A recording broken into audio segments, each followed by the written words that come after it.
Are you listening to us on Apple Podcasts or Spotify or any other platform where you can leave a rate or review? Do you like what we're doing? If the answer to all of that is yes, please consider quickly giving us a 5-star rate. And if you wouldn't mind leaving us a nice review, we greatly appreciate that as well. Okay, let's do this.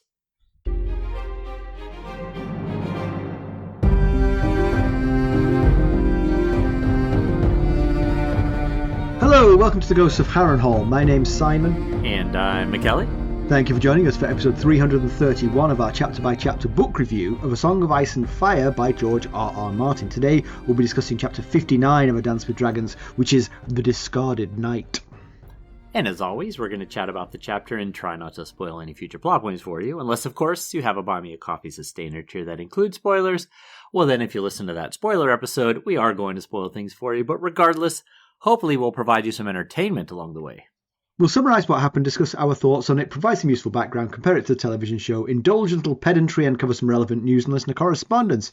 Be sure to check out the show notes. They'll provide some additional information about the characters and geography of this chapter. How are you, Mackelly? I'm doing okay. I'm glad to see you've got a few items down in witty banter. That always makes for a good start. They're not great, unfortunately. But it's been a while since I've talked about Oldham Athletic, and you know I still care. Nothing's changed there. I figured this was coming because it says Lactics in the notes which is their nickname. Yeah, they've had a. I mean, look, we're new to the fourth tier. I'll take anything. Yes, the 23rd and 24th team get relegated. I would have taken 22nd at the start of the season. Sure. Yeah. All I wanted was to survive and consolidate. Right. So we've been very mediocre, very mid-table all season. Never in great danger of going down. No chance of going up, sort of thing. Right. So again, really, happy. What Simon wished for was coming true. Well, we've kind of caught fire. Oh. We've won 6 of the last 7 games. Wow. The one failure was a draw against the number 1 team in the league. Wow, that's impressive. Good run here. Uh-huh. And all of a sudden, so 3 teams go up and the next 4 play off for an extra position to move up, yeah? So 7th is the target. The top 6 have kind of broken away. But we're only 4 points behind the 7th team with a game in hand. Oh, and you get how many points for a 3 win? 3 points for a win. Okay. Mm-hmm. All right. And okay. On Saturday, we played the team in 7th place and we beat them 1-0. Yes. And on Tuesday, we played the new team in 7th place who'd taken over from the previous team and we beat them 3-0 on the road. Oh, which is good for tiebreakers and such, right? We of all the teams between us and the 7th place, we have the best goal difference, which is the tiebreaker. Okay, I like it. I know. I don't know what to think. I'm getting kind of excited here. Yeah, and now your expectations will go up with it, and you'll be, I know how that goes. Yeah, but I believe with 8 games to go, we are actually safe from relegation. Even if we were to get no more points, we cannot fall out. Yeah. All right. Well, that's good news. My wish came true. Yeah. Anything else is gravy after that. So. Yeah. But the problem is, of course, if they get to the playoffs, then the playoffs. Well, you know what happens with the playoffs. If they get to the final of the playoffs, it's Wembley and Simon's jumping on a plane again. That's right. Yeah, maybe for financial purposes, you don't want them to be that good. Exactly. Can we remind our listeners about the Buy Me a Coffee Sustainer tiers? That's right. Me a new pair of sunglasses and Simon a trip to Wembley Stadium. My other story from today is I'm interviewing for an intern to work for me over the summer. Okay. And we on got a personal level. Work. That would be nice, wouldn't it? Yeah. Can you should throw that into the interview? And how are you at editing podcasts? And how do you feel about taking the dogs out at around 5 a.m. getting their pills sorted properly?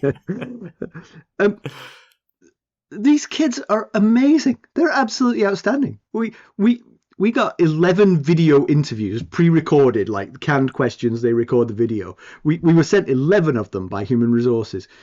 And I could have hired any one of these kids just off that interview. They were so good. In fact, you know our most recent intern who we turned into a full-time person. Yeah. He's on the interview panel with me, and he said to me, he said, I literally don't understand how I got chosen. I told him, don't worry, it was a much thinner year that year. Much weaker pool. they're really amazing. And today I had one who I was really looking forward to meeting him. Everything he'd done was great, and his attitude was perfect in the video interviews. It's hard to be that because you're just getting, questions just being presented by text, and you have to be enthusiastic to a camera. But he was terrific. He didn't show up. He stood me up. He thought, what am I going to work for that guy for? I could do his job, I bet. He doesn't. Well, that's true, actually. That could be it, yeah. So imagine my disappointment. Yeah, so his attitude was perfect. Was it perfect for a mid-level employee? Like, oh, how many more years do I have before I can retire? Did you get that sense? No, Mackelly, that's not what I'm looking for. Good. It'll get there someday. It's glad. Glad to hear it hasn't happened yet. Yeah. I actually didn't have a story, but talking with you reminded me of something that happened a couple nights ago. This is it. We just bounce off each other. Yeah, that's how we are when the mics aren't rolling as well. That's true. Much more usually funnier. Yes, because we could go to a whole different level that we try to refrain from here. Bad language and inappropriate behavior. Yes, good to know. Stories that we can't share with the world. So the other night, I can't remember what brought this on, but maybe I'd mentioned something about reviews, our show reviews, and how we like them and encourage people to provide them. And Stacy went on to the Apple Podcast app and apparently was reading the reviews, but she was only reading me the negative parts. She was like, too much about your personal lives. Nobody cares what you guys have to say. To be fair, she has a vested interest in reading that one out. Yeah, she might have made that one up. I'm not sure that one was real. This one says, no, Stacy is awesome. So yeah, I was like, hey, where are you getting these things from? I don't know. That one was from 2 years ago. I was like, okay, well, how about you just read me off the positive ones? No, I mean, we have 4.9 for a reason. We have incredibly fantastic reviews, and we thank you all so very much. My wife was finding the needle in the haystack reviews. Right. Yes. But even that one gave us 5 stars, and then complained that we talk too much. The N in the PNP sandwich. She was finding the N. Yeah. Yes, exactly. Well, anyway, let's get down to business. How do we leave Sir Barristan Selmy, for 'tis he, the discarded knight? Last we saw of Barristan, he was trying to figure out his role in a post-Daenerys Targaryen marine. He reckoned himself better suited to guarding than to the palace intrigues that are being forced upon him, although the litany of dead or missing sovereigns in his wake suggests he's not that great at the former either. Yurkhaz informed Selmy that Hizdahr was behind the attempted poisoning of Daenerys, and that he had proof. Barristan cannot act until he's seen that proof for himself. Yurkhaz further insists that a fleet is coming from Volantis, and that Hizdahr plans to open the gates to allow a return to slavery. Selmy's North Star is his honour, but it's awfully cloudy above Marine right now. He doesn't know what to do. I like that. That was a little poetry I threw in there. Yes. Yeah.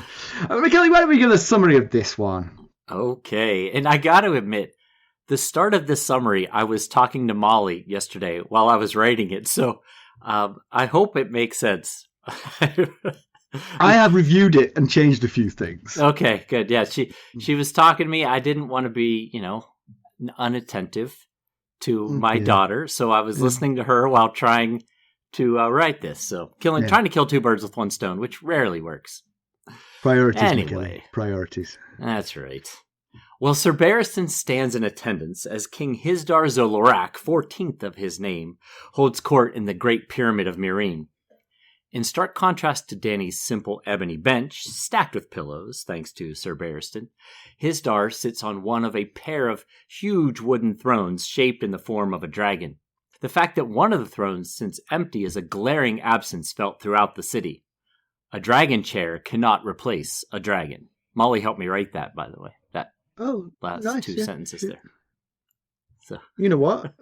Maybe I've said before, we've got free labour sitting around doing it. I know, right? Hizdahr is surrounded by his fighters, all seasoned killers, but Selmy wonders whether they are up to the task of sniffing out a killer before he can strike. The hall is packed like he's never seen before, but it is the missing faces he notices the most. Missandei, Strong Belwas, Grey Worm, Dany's Blood Riders, even Daario. Skahaz is missing too, but that does not mean he's not here. He could easily be hiding behind a brazen beast mask.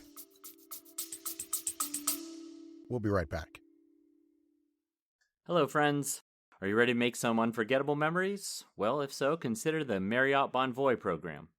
Discover the perfect destination for your summer getaway and unlock exclusive deals on luxurious accommodations. With our affiliate partnership, you'll enjoy unbeatable savings and a seamless booking experience.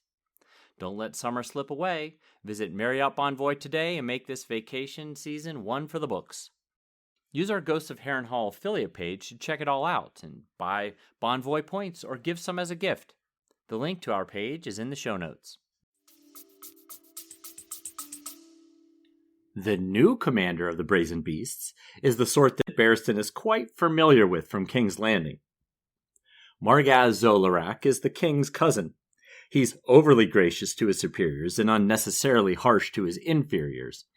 To complete that package, he's also blind, boastful, and too proud. And not literally blind. No, not literally, yes. Yes. I would have a little more sympathy for him right. if he was. Yes. The crowd is buzzing. On their faces he reads the consternation over their queen's fate, and it does not take long for the tension to boil over into shouting, pushing and fighting. Many complain of injuries and losses caused by the dragon, but most want to know about the queen. Reznak Mo Reznak assures the people that the queen is fine and will return soon. Until then, they are in the capable hands of King Hizdahr. The crowd has little interest in the king. They want their Misa. Barristan notices the Dornishmen at the back of the hall.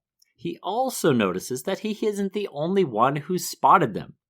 Hizdahr frowns when he sees the three men and whispers something in his cousin Morgaz's ear. That does not bode well.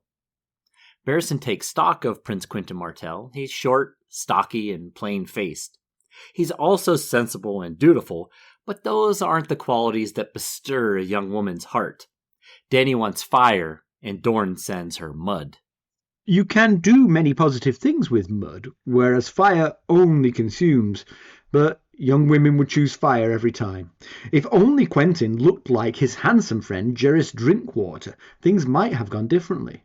Selmy feels an obligation to help Quentyn, as he could not help Quentyn's uncle and Barristan's Kingsguard brother, Lewyn Martell, during the Battle of the Trident. I thought it hits Barristan like a slap. Lewyn was not Quentyn's only uncle. The Red Viper was too, a man known for his use of poisons. Could Skahaz be wrong? Might Dany not have been the target of the poison? Removing Hizdahr from the picture does solve a lot of Quentyn's problems. It smashes the peace, removes a rival, and leaves Dany with few friends to turn to besides the Dornishmen. His thoughts are interrupted by the arrival of Yunkish nobles and the sellsword captain Bloodbeard. Reznak begins a greeting, but Bloodbeard cuts him off by removing a head from a sack and tossing it at him. When the head comes to a stop, Barristan sees that it belongs to Admiral Groleo. Say it with me all. Poor Admiral Groleo. Yes. He's sad. Oh. That his head has become a football is entirely in keeping with the way Yes. he's been treated throughout the I wonder if books. George Martin had like a teacher that he particularly disliked in elementary school named Feels Groleo like or it, something. yeah. I mean, the thing is, I would get it if you made him your enemy. Yeah, if right, you made right. him a bad guy, then it'd be great to be horrible to him. But this was one of the good guys. Yes. Yeah, that is true. The king is frozen, staring at the head. Eventually he begins to stammer, but a Yunkish noble cuts him off, reading from a scroll. The death is a payment for the death of Yurkhaz Yunzak, supreme commander of the Yunkish army. Selmy can stay silent no longer. He calls out to the king, reminding him that Yurkhaz was trampled to death by his own men trying to escape the pit. Hizdahr asks who speaks for the Yunkai now with Yurkhaz dead. The noble says they all do, a council of wise masters. One of the Yunkai says that the peace between the city holds, as this death pays the price. As a show of good faith, Yunkai is returning 3 of the Myronese hostages. 2 women and a man are sent forward. Hizdahr greets them as his sister and cousins. When asked about the other 3 hostages, the Yunkishman says they will be held until the dragons are destroyed. Again, the hall sounds like a hornet's nest. Reznak protests that the queen is the mother of dragons, but Bloodbeard shouts that she is dead. It is then that Selmy realizes that Bloodbeard came here for the spoils of war, and the peace is preventing that. He will stop at nothing to end the peace. Hizdahr announces that he will consult his council and ends the court session. As the hall clears, Barristan makes his way to the Dornishmen. Prince Quentyn invites Barristan to their chambers, but Barristan says they would be wise not to return there. Walk out of the pyramid and sail for home. The king noticed their presence and wasn't pleased. Quentyn admits that Dany did warn him of the same thing. That confirms it for Barristan. Why are you still here? The marriage pact? Barristan says the pact means nothing. The men who signed it are dead, and it mentions neither Dany nor Quentyn. Barristan tells of the poisoned locusts at the fighting pit, and Belwas, luckily, well, not for Belwas, eating them all. It was clearly meant for the queen or king, but the truth is irrelevant, regardless of whether Hizdahr was the poisoner or the target. If Hizdahr decides, he could easily paint Quentyn as the scapegoat, a spurned suitor with no friends in this city. Quentyn is shocked at the news. Barristan decides that Quentyn is telling the truth, or he's a master mummer. Barristan has said all he can say at the moment. If the gods are good, Hizdahr won't rule in the city in a few more days. But it would serve nobody to have the prince caught up in what was coming. Barristan gives one more attempt at urging the Dornishmen to return home, then turns to go. Quentyn calls out Barristan the Bold, and he asks what name might be given to him if he returns to Dorne without Dany. Quentyn the Quail, Quentyn the Coward? Barristan thinks for a second, and then responds, Quentyn the Wise? Yeah, well, I think if anybody was here in this city with him, they would say, yes, that is the wise thing to do. Yes, yeah. But it is... I don't know what I would do in that situation myself. I mean, it's they've come so far and they've lost friends. You know, yes, it's got to be hard to contemplate just giving up. But at the same time, she's not there anymore. She's A, married, and B, gone. Yes. And what C, are you doing? She could be dead. Yes. We don't think she's dead because we were in she's her a head POV character. Yes. But George Martin has killed off POV characters before. Yeah, but they don't know that she's not dead. And we don't even know when or if she'll return. So, yeah. Exactly. The next place we might see her might be in Dorne, for all we know. Yeah. So why hang around Meereen surrounded by people who don't like you? And I will say, Barristan may not believe in his own abilities in the sort of Game of Thrones and sort of machinations of court, but it's a very astute observation that regardless of whether Hizdahr is the poisoner or the target, he might want a scapegoat generally. And what more perfect way to get rid of Quentyn, who is a rival for Dany's affections, who has no friends in court, who's relative of a known poisoner? Who's going to say no if Hizdahr says it was him? We'll be right back. This episode is sponsored by Audible. To get a free audiobook, or 2 if you're an Amazon Prime member, go to our exclusive URL, audibletrial.com/ghostsharrenhal. You can find the link in our show notes. Yeah, exactly. Now, probably almost everyone in court probably doesn't know about the Dornish Martell connection to poison, but that's kind of irrelevant when it comes down to it. Exactly. Yeah. I mean, it's irrelevant across the board. I mean, because Quentyn could easily say, "But I wouldn't have put a bowl of food in the thing if I was trying to kill Hizdahr, because I might have killed Daenerys." Yeah, right. But who cares what you say? You've been accused by the king. You're going down. We saw with Tyrion, when the vast majority is not your friend or on your side, it's a really uphill battle to prove your innocence. Evidence is not necessary, and your protestations of innocence are irrelevant to people's preconceived notions. So, yeah. Yeah. And Dany's not here. Him staying when she was here, one, she was still here, but two, she could protect him. Yeah. He has no protection, and she's not here. So it's a kind of double worse situation. And I was thinking about what he could do. And yeah, like you said, it's really tough because they came all this way, and to turn around and just go home. So maybe turn around, but don't go all the way home. Maybe tell Barristan, we're going back to Volantis, where we can be incognito, and we will be there. When Daenerys returns, when she is ready, I will be in Volantis. Send for me, or come to me, you know? Now, I know you like to discuss things chronologically, but let me just ignore that. So, what I don't quite understand is, it's almost the last thing that Barristan says, is that he doesn't expect Hizdahr, if all things go to plan, is it? Something like that. Hizdahr won't be king in a few days. Now, to me, when I read that, I understood that to mean that Barristan had met with the confectioner. Yeah.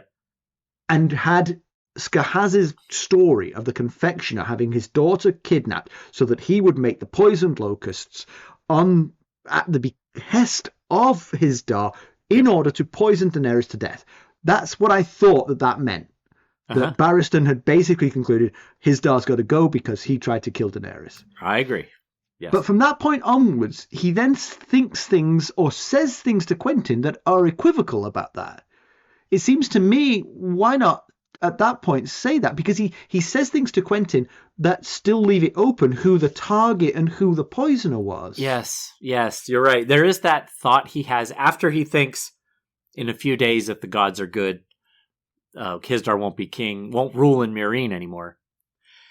And then he thinks, but it wouldn't do any good to get the prince mixed up in all of that and what's to come. Oh, so I see. So he's thinking if I tell him this, then he's definitely going to want to stick around. True. Because he's going to want to be a part of that. Let's bring that guy down. But maybe he could have couched it as, go to Volantis. Hizdahr is not long for this world, or at least not long for rule here. We will send for you from a safer location. But if it's a few days, you don't even have to go as far as Volantis. You could Isle of Cedars. There's plenty of boar there. Right. Just take the Ironborn sat there for days. But even that far, I mean, just go outside the walls of the city. Just hang out with the Second Sons or something. Yeah. Oh, that might really not be safe. That's a good point. Yes, that's a good point. No, it's not the place for them to go. But yeah, so it did hang together then. To me there was kind of like you know something, and yet you're not sharing it with Quentyn. But now I see it. It would have influenced Quentyn's decision. But at the same time, that knowledge could have been used. I think Barristan could have said it that way. Just make yourself scarce. 5 days. Things will change around here. If they don't, if I'm dead in 5 days and Hizdahr's still on the throne, get out of here. Run for the hills. Right. Yeah. They could, there are other options. They could try and travel to the Lazarene. They're peaceful people. They don't have to go all the way to Volantis or Dorne. There's options, but yeah. I think you are right that at first glance it does seem like, wait, why aren't you just telling him that changes are about to come? Hide out, but he doesn't want to get Quentyn ensnared in what's coming. I think it might be a risk worth taking, though. Yeah, but I mean, he said himself that he owed a debt to the Martells, and so if he's planning to oust Hizdahr, presumably to Hizdahr's death, then if Daenerys comes back, she would be single again, and Quentyn then has a claim. So right, even if he doesn't kill Hizdahr, which I think Barristan is really hesitant to do because he doesn't like to mess with matters of state. Yeah.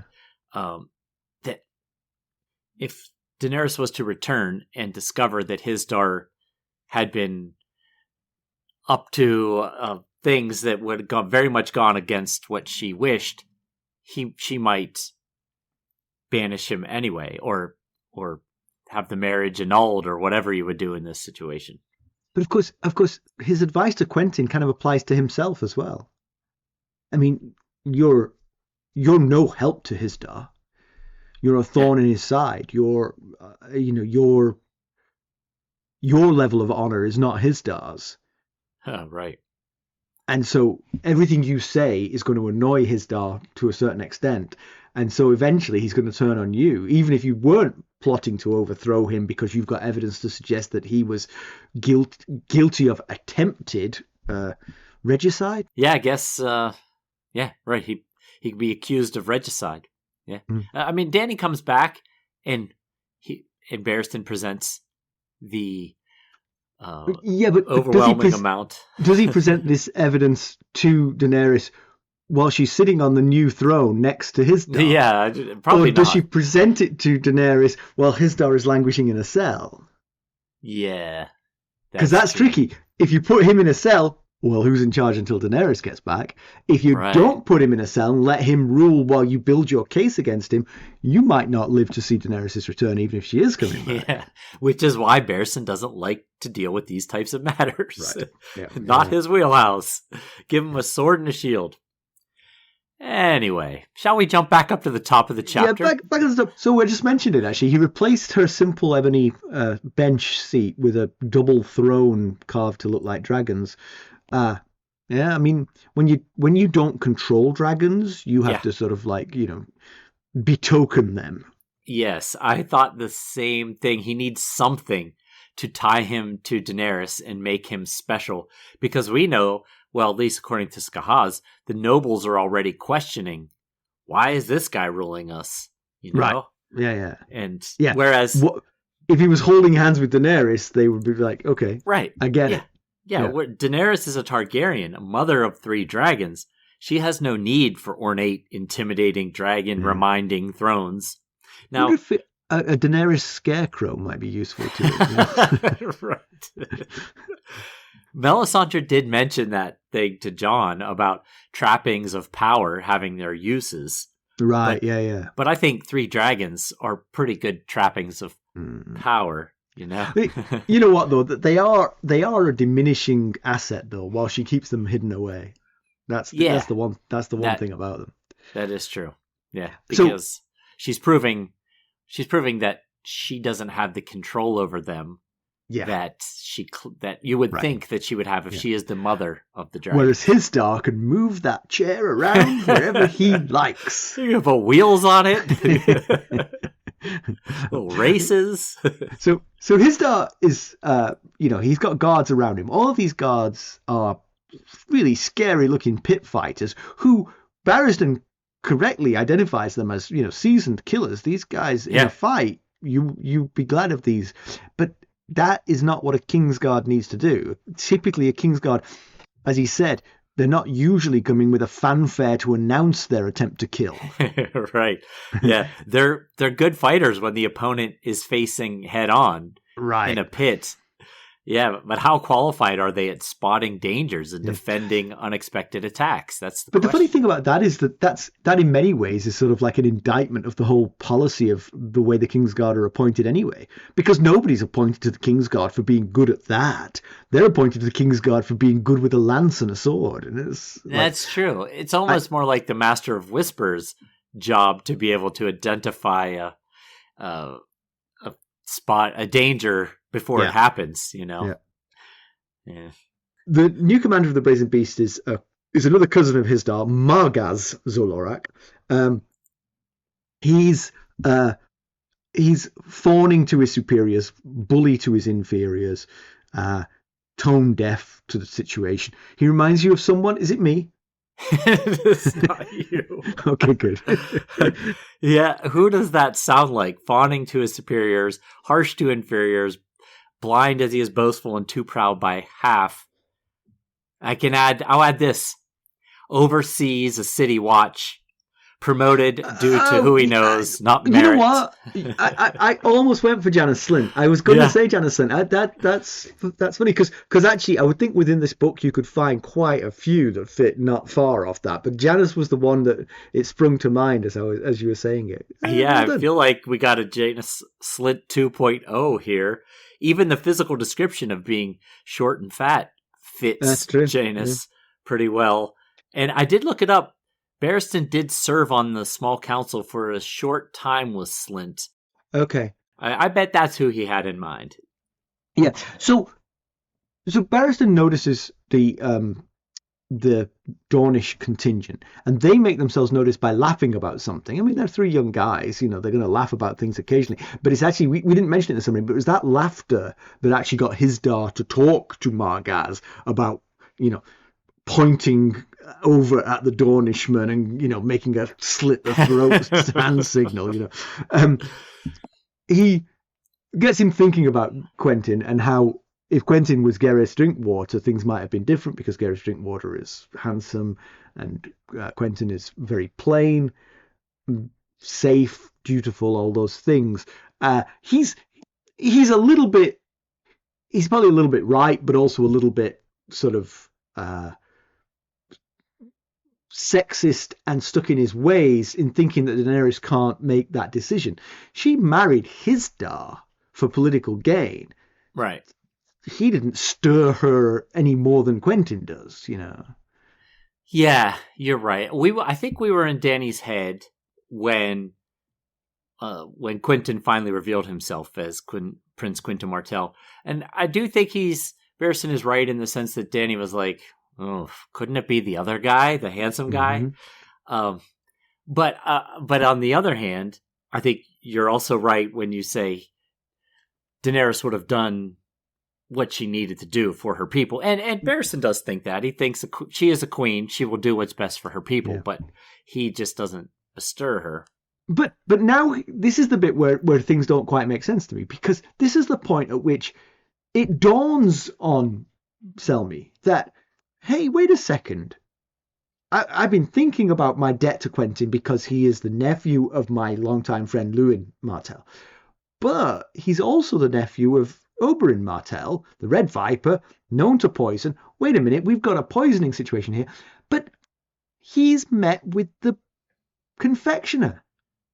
Unless Quentyn has done some sort of three-dimensional chess framing of Hizdahr for accidentally poisoning Belwes, then surely he knows it's not Quentyn by this point.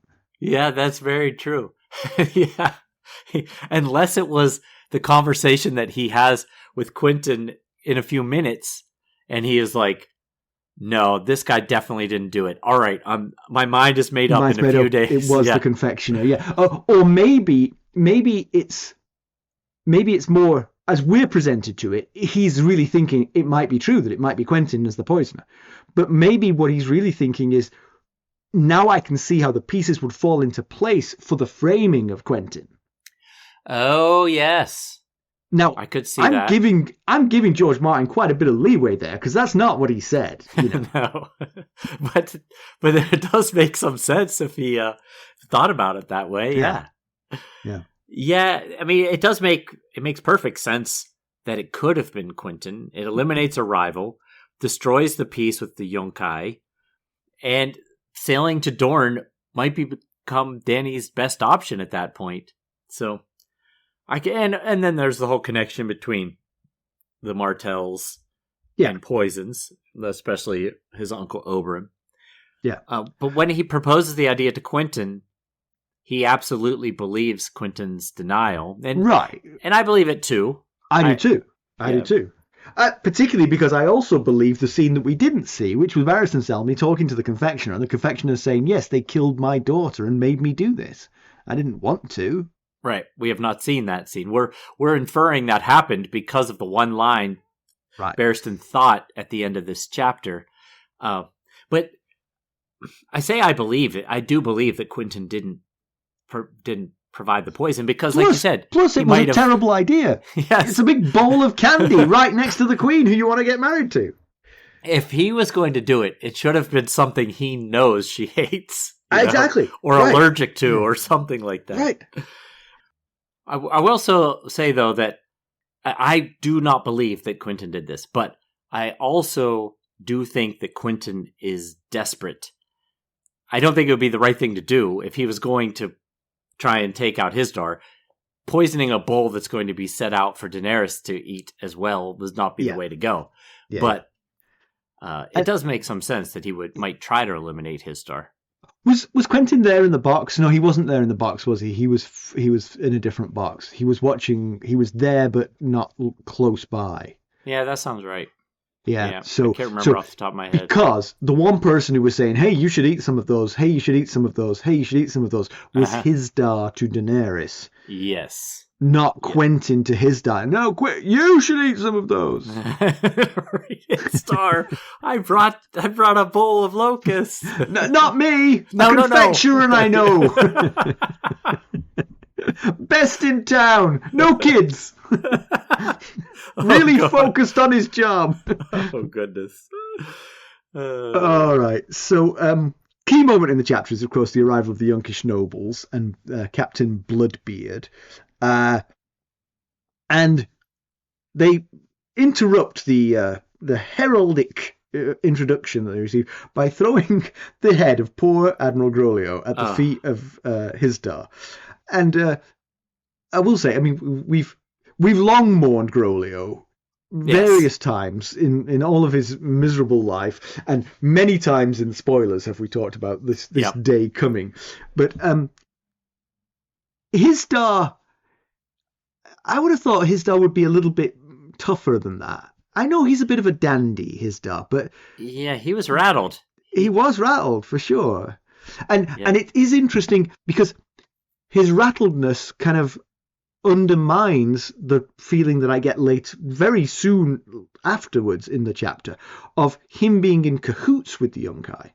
Because the next thing that happens is they free 3 of the hostages. Which 3? Oh, the 3 that happen to be related to Hizdahr. So of the other 4, 1 gets beheaded and the other 3 kept, but all of Hizdahr's friends are returned. But meanwhile, he is genuinely rattled by the beheading. I wonder if he wondered if it was one of his relatives. I wonder if he wasn't aware. And so the Yunkai are actually sort of reaching out an olive branch to him to let him know. Maybe that's why he was so stunned, is because for a moment he thought, is that my sister's head or my cousin's head? And then when he saw the head, he realized what danger I put them in. Right. Yeah. But going back up to Bloodbeard. So Barristan notices when he sees Bloodbeard with the Yunkish nobles is that it was only Bloodbeard. He was the only sellsword captain included. No tattered prince and no brown Ben Plum. Bloodbeard is the captain of the company of the cat, I believe they're called. And so is that something? Is there something there? Has the company of the cat been elevated over the other companies? I'm not sure how elevacious this particular task is, because from what Barristan thinks when it happens, the chances of these Yunkaish making it home safely was not 100%. Yeah. Basically, Barristan thinks almost any other king I've worked for would have killed these people for this. Right. Yeah. And I'm going to ask you about that in a second. But I was thinking maybe he points that out to us because it's his thought that Brown Ben Plum and the Tattered Prince aren't willing to anger Dany to that level yet. We already know Brown Ben Plum is on her bad side. Yes, true. Maybe they both have plans of still keeping that avenue open of switching sides if need be. Only Bloodbeard is all in. It definitely seems signs of a schism, but I'm not sure who's on the side of strength and who's on the side of weakness there. Because seriously, this could have been a suicide mission. So maybe the strong are the ones who are not there rather than the ones who are present. Yeah, and like we said in the summary, Bloodbeard, Barristan thinks to himself that Bloodbeard came here for the plunder that he was going to get by sacking the city, and that the peace has prevented it, and that he will do whatever it takes to end that peace, so that he can get to his main goal of plundering the city. Maybe thought that the Tattered Prince or Brown Ben might have been more conciliatory, placing Groleo's head gently on a pedestal. Rather than... Right. But why Groleo? Because of that F he got in French that time. I guess it must have been. He's the least important hostage. He's basically just a guy who is on Dany's side. The others command forces. Barristan doesn't know. He thinks they might have drawn lots. I'm going to guess there were only ever 4 stones in that bag, though. Yeah, and the three family members went last. Like, oh, there's no stones. Oh well, I guess you're safe. But there's no one. So it's a tough line for Hizdahr to walk a little bit here, because so his ruling power comes from Dany. And clearly the Yunkai think that she's dead because they killed her hostage and released all of his hostages. But then he does nothing about it. He reacts in no way, which is a bit of a slap in Dany's face because he doesn't take any action. So maybe he thinks she's dead too. But he can't think she's dead because if she's dead, he has no power any longer. Yeah, but maybe he thinks they've got they have a point. The point of the 7 hostages was for the safe return of the Yunkaish lords who came into the fighting pits, and one of them didn't come back. So maybe he's thinking, well, actually, it's not terribly unreasonable, and it isn't in some ways not terribly unreasonable. The unreasonable part is they didn't do it. Drogon caused the panic, and the panic killed Yurkhaz. It wasn't assassination by the Myronese. If Yurkhaz had tripped and fallen and broke his neck, would Groleo have still lost his head? Yeah. So I think we all know the answer to that. Do you think that his death, this execution here, is a sign of Yezzan Zokagaz's death? Tyrion, Jorah, and Penny's slave master? Because would he have allowed this beheading? He stopped Bloodbeard from wanting to send the hostages back via trebuchet, and he wanted to keep the peace. Yeah, well, if he's not dead, he's probably not in any great shape to argue against things. So, yeah. But the thing about the sign of good faith with all 3 Loraq, I don't know if they're all last name Loraq, but we'll go with it. We'll go with it for sure, yeah. Right. Like you said earlier, it seems very fishy that he met with the Yunkish nobles without any of Dany's people present. And now all of a sudden, his 3 hostages are returned unharmed, and one of Dany's has been killed, and the other 3 are still being held. It looks awfully shady if you're Myronese keeping score at home. Yeah. But I was trying to look at it from a different angle.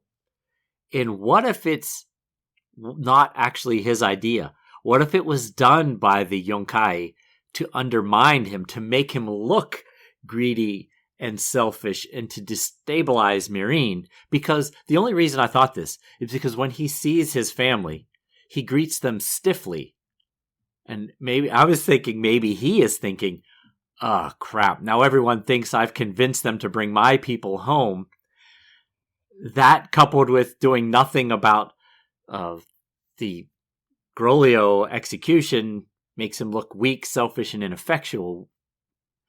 Not good for Meereen having one guiding light. Yeah, in many ways, if he isn't in cahoots with them, then he has very little choice but to go into cahoots with them now, because they have basically made him look complicit with them. Yes. Regardless. So yeah, exactly. Yeah. He'll always be treated now as if he was in cahoots with the Yunkish. So his safe harbor is with the Yunkish. So yeah. It's an interesting thought for sure.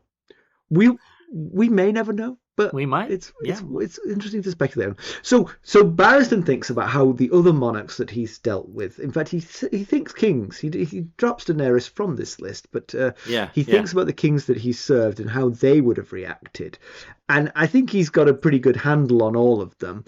Aerys would have flinched in horror, probably cut himself on the Iron Throne, and then screamed for the man's head. So exactly, Bloodbeard and these other Yunkish dignitaries would not have got away with this if it had been a king like Aerys. Or Robert, for that matter, because... Or Robert. Yeah, he thinks Robert would have not called for the man's head, called for his own warhammer so he could smash in the man's head. Yeah. And then Jaehaerys, who was thought to be kind of like cautious and conciliatory, he thinks he would have still ordered the arrest of these men for what they'd done. And then you would have been in a sort of hostage for hostage situation, which might have actually worked out quite nicely because you could have perhaps returned all the hostages at this point. That's true. Yeah, might have worked out actually in the end. But one monarch he leaves out. Well, two, actually. Well, two, yes, you're right, because he leaves Daenerys out as well. Again, he forgets how many kings he's failed to serve, basically. Although, in his defense, some of them were just destined. I know they're not all his fault, but you know, Blood Riders just have the one call, right? Right? Yeah, they get one shot at this. But he does not wonder or does not think about what Joffrey would do, and we do know that Joffrey was quite a fan of heads on spikes. Oh yeah. So I wonder what Joffrey would have done in that situation. He either would have called for all the men to be beheaded, or he would have been so fascinated by Groleo's head he would have been distracted. I think I'm going to go with the pyramid of heads with Groleo's on top. Yeah, place of honor for my ally Groleo, and everybody else's head who just brought him back. You get it too. Yeah. What about Daenerys? Because Daenerys, she owes this guy. Yes. Groleo, I mean. Oh, she owes him big. And now he's been killed on her, because she sent him away to be a hostage. He's gotten himself killed. She would feel pretty bad about this, and she's got a queenly temper to her when she needs to. Would she have reacted? You know what? I know for a fact she wouldn't. In fact, she would have gone the Jaehaerys route for the simple reason that Daario Naharis remains a hostage. Yeah, exactly. That's exactly what happened. I mean, Daario is that's their unborn child, Daario. Daario Targaryen. Was it when Ben Affleck and Jennifer? Yeah, Bennifer, right? Bennifer, yeah, that's right. You've coined it.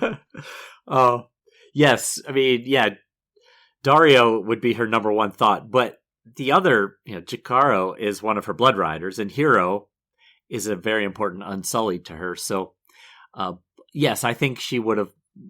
I think your idea of having them arrested and then doing an exchange makes a lot of sense, actually. Yeah.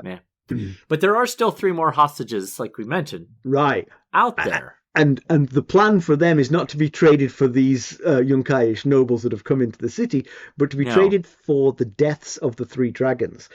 Yeah, good luck with that. Yeah. As I was reading this, I was kind of thinking of the dragons as kind of like a sort of analog of nuclear weapons, sort of like that. Yeah. The Yunkai felt they couldn't have peace while the Meereenese had these dragons, because it was always going to tip the balance of power in favor of the Meereenese, and so they want them dead. That makes a lot of sense. Yeah, of course they would want that. Yeah. I've often heard that the Ring of Power in Lord of the Rings was Tolkien denied it, but he was a child of his era, and the thought that the one ring in the Lord of the Rings was the atomic bomb. Oh, yeah.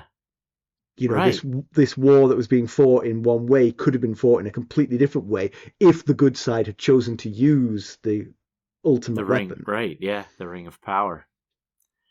But maybe the right thing to do was to throw it away and not use it. Yeah. Right. Well, yeah, of course the Yunkai would want the dragons destroyed. It further reduces the threat from Meereen. Like you said, there will always be hanging over their heads the fact that they've got dragons and could turn this war at any point if they figure out how to actually use them. But again, it puts Hizdahr in a bit of an interesting spot, because he doesn't really care about the remaining hostages. Those are Dany's people. True. But he knows that Dany wouldn't want the dragons harmed at any cost. Very true. So what does he do if Dany returns and he killed the dragons? He would have to argue, yeah, but I saved your people. It was one or the other.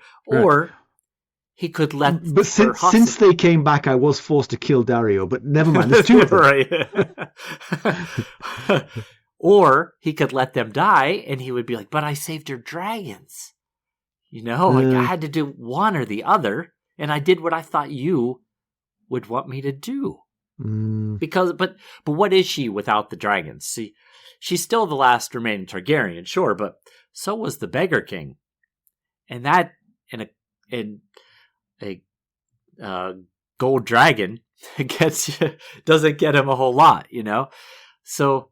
Now, she has the Unsullied Army, which Viserys never had, but would that be enough to make her special as she has become since her dragons have been born? And of course, I mean, he couldn't deliver on this anyway, because he doesn't have Drogon, even if he wanted to deliver on this. Right. But also, he has to think about his own position, because you're right, the Yunkai are either in cahoots with him or toying with him. Yeah. And in either case, well, if they're in league with one another, it doesn't hurt him to give up the dragons. Right. Because they're not going to turn on him, would be what he's banking on. Yeah. Because once the dragons are gone, then Meereen is... Right. But the flip side of that is, what if they do turn on him? He has this one thing that keeps them at bay. Right. Even if they are allied, he has a thing that they are afraid of. And like you said, they've kept hostages he doesn't care about one bit. I definitely think he should procrastinate here, if nothing else. He'll be like, listen, flat out refuse. I'll kill one dragon for 2 of the hostages. That Dario guy, you can keep him. But if Hizdahr negotiated with the Yunkai in that meeting and chose Groleo over Dario, does that mean that he doesn't really care that much that Dario is sleeping with his wife and queen and is more interested in having the Stormcrows on his side? Yeah, I wonder if he was party to that, he did choose the one that meant the least to Daenerys. I mean, Daenerys has treated Groleo pretty badly, as we've said. So she would care more about the others dying. And so maybe both sides are thinking about, well, maybe this is a question for Daenerys. Does she want these people? If she comes back, she has to make this choice, this determination. Right. Who would she pick? Yeah. Let's talk about Sophie's choice. You got to pick one of the hostages, and we know who she would have picked too. They picked correctly. It would just. I think we should just get poor Groleo tattooed on us somewhere, because we say it so often. We should change the podcast name to Poor Groleo. And thank you, Kevin. Yes. Okay, so I think we're done because with the rest of it, we sort of already talked about the sort of like, should Quentyn go home? Barristan's sort of mealy-mouthedness about who the actual poisoner is, but also Barristan's contention that with the luck of the gods, Hizdahr will not be in charge in a few days. But again, worries me if there's no Daenerys and Hizdahr does get ousted, because then you've got a power vacuum. And for example, somebody takes over who doesn't have any attachment to Daenerys, those dragons become much more dispensable at that point. But again, the one thing is, whoever that person is, you've got dragons. And if you kill the dragons, you don't have dragons. You don't have dragons, right? Yeah. As far as Quentyn going home, it comes down to pride, basically, and sunk cost. Yeah. Because he's lost so many people and come so far. But he says to Barristan, what are they going to call me if I return without Daenerys? You're Barristan the Bold. What would I be? Quentyn the Craven? Quentyn the Quail? And Barristan says Quentyn the Wise. I think Quentyn can just keep seeing the disappointment in his father when he returns. Yeah, I mean, but honestly, you explain this situation, you'd be like, yeah, you did the right thing. Get out of there. Although I still don't think he should come home. I still think he should just get out of there, right, and keep abreast of the situation. It's a big known world. I do wonder actually about his ability to get a boat to Volantis. I mean, aren't they still besieged? The only boat leaving, I think, is that Iron Island longboat sailing backwards. I think that's the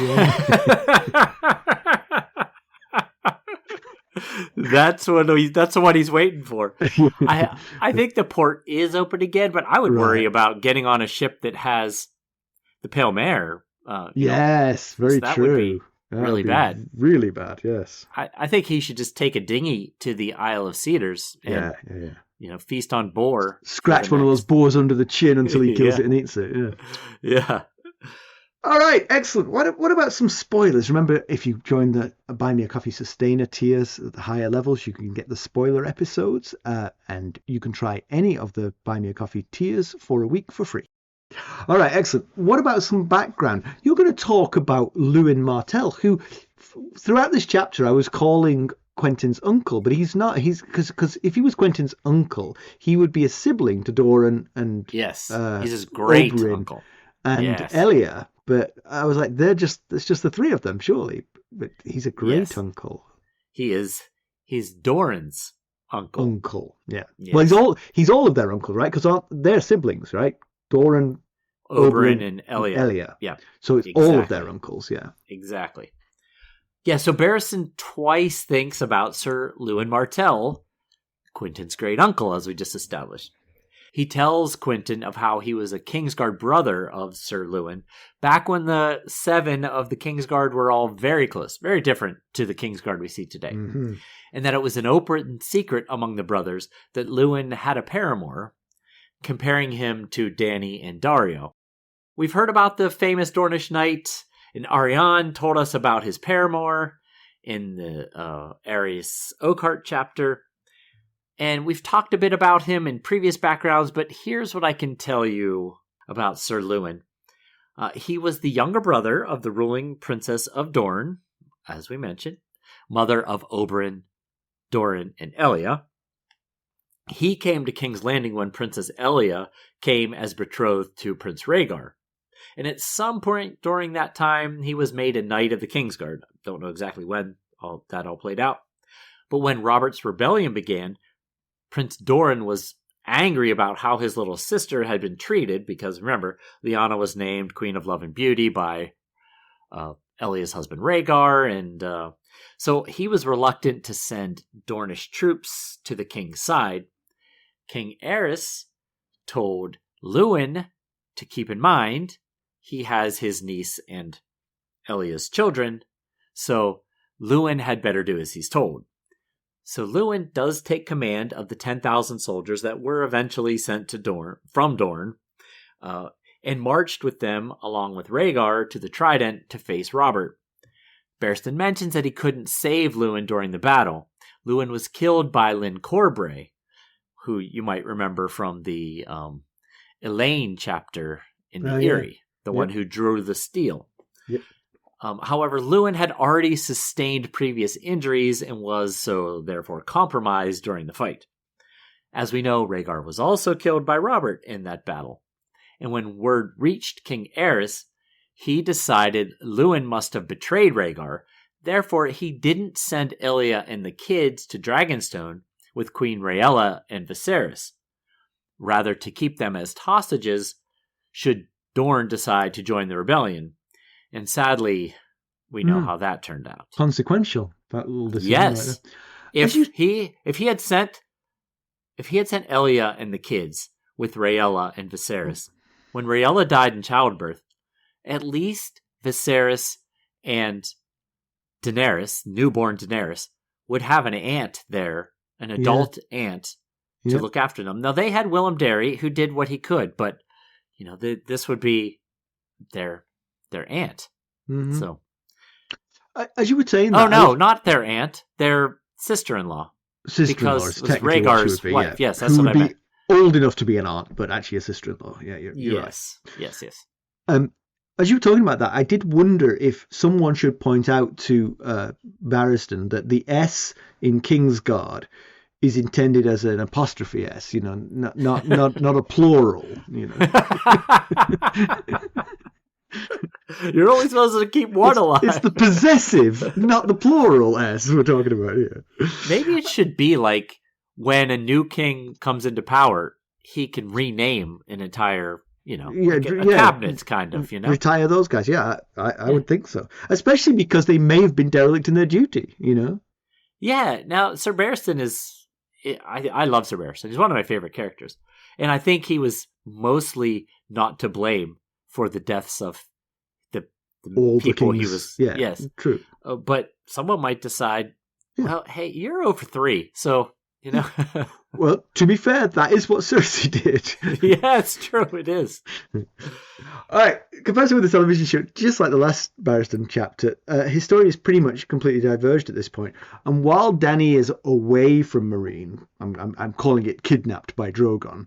The TV show didn't focus on what was going on in Meereen, so there's kind of like this moment of time is not captured in the TV show. We follow Daenerys and what she's doing. We don't really follow what's going on back here. So makes sense. Yeah, not much to compare. Pedantry Corner, I didn't have anything this week other than the make your mind up about whether or not you've made your mind up, Barristan.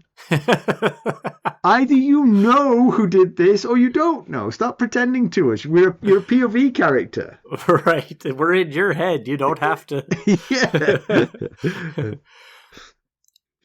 News and notes.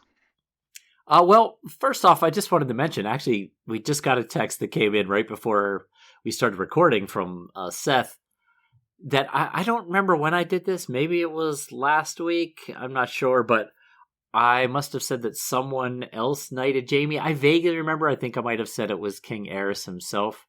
But it was Sir Arthur Dayne who knighted Jaime. So I stand corrected. I guess I did know that. I should know that. But I don't remember exactly when I said it, but I believe I might have said that it was the king. So I would think that it was probably you, not me, just because I tend not to speculate on stuff like that that happened in the distant past, because I'm pretty sure I'll be wrong. Well, so that aside, in other news, George Martin took to Twitter, or X, whatever you want to call it, recently, something he doesn't do very often. It's actually been quite a while since he put out a tweet. And this was for a PSA about scammers pretending to be famous writers and reaching out to people under false pretenses. He then provided a statement from Penguin Random House about these scammers offering mentorships or writing advice, and basically an effort to steal money or to steal intellectual property. And it says to reach out to the FBI if you encounter such a thing. And then you added a question at the end of that. Well, Are you sure it was him saying all this? That's true. He doesn't go on Twitter very often. Exactly. Someone's hacked his account. Don't believe a word I say. Come to me only to this account for your advice and help. And I'm assuming Stacey found this review. She was scouring the internet. This did come from it did not come from the US. Yeah. I forgot to include what country it came from. I know. I already know. Oh, good. Yep. This is from Unfaithful Crow. Great podcast about the best book series I know. I really enjoy the background information the hosts provide. I read the book some time ago, and this is a fun way to accompany my reread. Keep up the good work. I would appreciate if you'd continue after the books are done with Fire and Blood, the novellas of Duncan Egg, and all the fan theories out there. There's still a lot to discuss. Greetings from Holland. Which is, it is. That's what the clue was. Yes. Now it feels much more clear.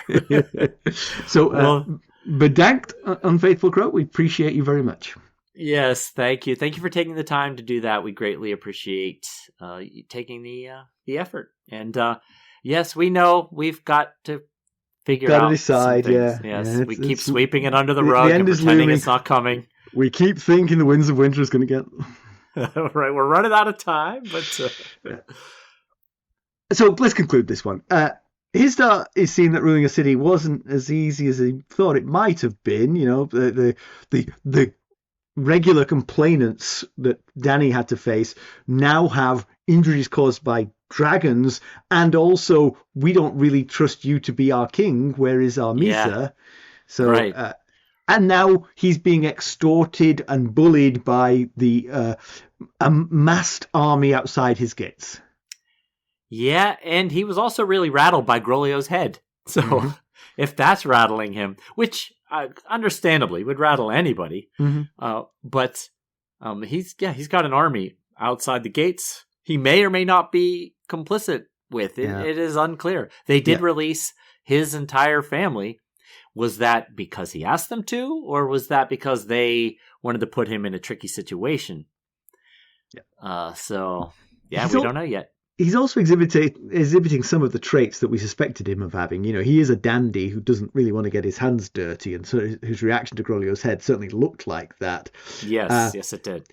But he's also the kind of weak character who needs to surround himself with yes men and lackeys, and not voices of dissent or alternative thought. Yeah, exactly. Yeah. Yes, yeah. Yep. But Sir Barristan is worried for him because his protectors are pit fighters, not trained guards, I guess. Yeah, it's a skill, and it's a skill that could come in handy in that role, but it isn't the primary function of that role. Not very often do you have to brawl with someone coming at you with, armed to the teeth. That's not usually how the king would get killed.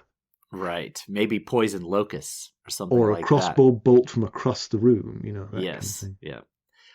Yeah. Speaking of poison locusts, it's getting real dangerous for Quentyn and company here in Meereen, and Sir Barristan really thinks it's time that they get to stepping, sailing.